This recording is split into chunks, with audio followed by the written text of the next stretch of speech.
На ваша оценка, професорка Најчевска, на кој степен од својот развој или стагнација се наоѓа демократијата во Македонија? Тоа е многу тешко прашање. И јас не би рекла ни развој ни стагнација, туку назадување.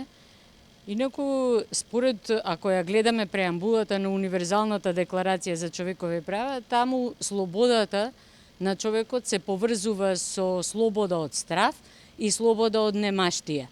Доколку ги погледнеме овие два параметри, во Македонија не само што не се намалува стравот, туку секојдневно се зголемува страв за собствената екзистенција, за екзистенција на најмилите, страв од полиција, страв од казнување, страв од се и се кое што го обкружува човекот.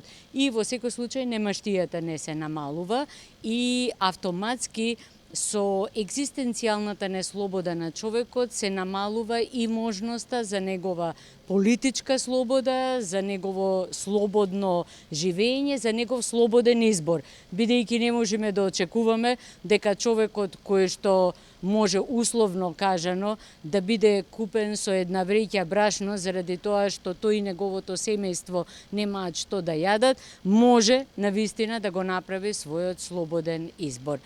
Значи, не можеме да зборуваме никако ни за елементарно ниво на слобода во Република Македонија и автоматски со тоа е поврзано и отсуството на било каква можност за остварување на низа други права.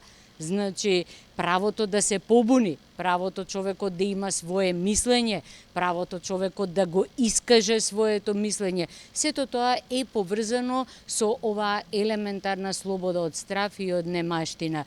Така што во Македонија во моментов не само што не стагнираат, не само што не напредуваат човековите права, нивната промоција и нивната заштита, туку секојдневно сме сведоци на се поголемо кратење на секој од овие права. Најголем проблем е што луѓето не се ни свесни за тоа. Значи, таков облик на затворање на нашето општество е направен, што е оневозможено елементарно споредување со се она што представува достигнување, развој на цивилизацијата, на заштитата и промоцијата на човековите права во светот. И автоматски луѓето некако како да се согласуваат со многу малку, се согласуваат и со многу големи видови на ограничување на слободата, со многу големи ограничувања на нивните права, се под паролата чути може да биде и полошо и под паролата дека па добро, главно се преживува, за понатаму ќе видиме. И уште една многу интересна парола која што успеа да ја промовираат од оваа власт, своевиден, многу расширен спин, е дека секаде се прави исто. Како да се мотивираат, стимулираат граѓаните да не звучи вулгарно, освестат, станат свесни за себе, првин за својата лична слобода, правото на личната слобода, а потоа и слободата во општеството? Тоа е многу тешко. Многу е тешко. Значи, она што мора да се направи е да им се даде поддршка на граѓаните. Не можеме да очекуваме граѓаните сами да станат свесни или да почнат да се борат за својата слобода и слично, доколку се оставени сами на себе. Значи, доколку еден човек, например, треба да води еден судски случај, и ние знаеме во каква ситуација се судовите, дека многу голема е веројатноста некој судија да бара мито, да биде на овој или оној начин корумпиран, да суди не според законот, туку според партиската директива. Не можам јас да го поттикнувам граѓанинот сам да излези на суд без да му дадам поддршка, без да застанам зад него. Значи, она што во моментот ни е потребно е неверојатно моќно цивилно општество, кое што ќе представува грб на граѓаните, кое што ќе изгради потпорен зид за граѓаните, за да можат да почнат да тргнуваат напред.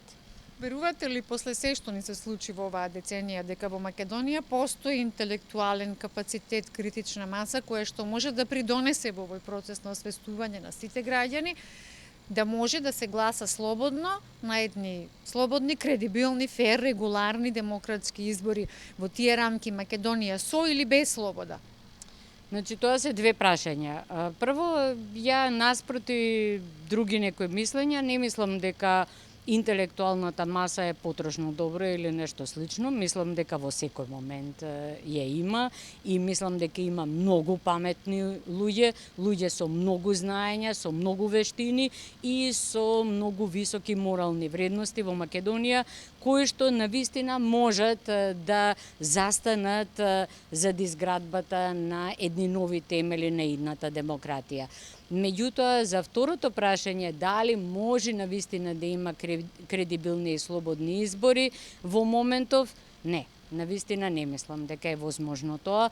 Заради тоа јас бев една од тие кои што заговараат формирање на техничка, технократска влада, која што ќе добие простор од минимум 1 до 2 години, за да може да ги создаде елементарните услови или да создаде атмосфера на елементарна релаксација за луѓето, во која што тие ќе почнат навистина рационално да размислуваат и да гласаат во свој интерес, а не под дејство на страв. Дали партиите ќе создадат простор и за учество на граѓанското општество, цивилното општество во донесување на одлуките кои што би биле во интерес на овие човекови права и слободи? Вие бевте еден од поборниците, најстакнатите граѓански активисти на тој план. Лично мислам дека сега ќе се мери мудроста на партиите. Онаа политичка партија, онаа политичка структура која што ќе разбере дека да го имаш граѓанството со себе и да побараш помош од граѓанството и да имаш слух за граѓанството е единствен пат за долгорочна победа и за долгорочно градење на демократијата во оваа држава. Таа политичка партија сметам дека ќе успее долгорочно на политичката сцена во Република Македонија.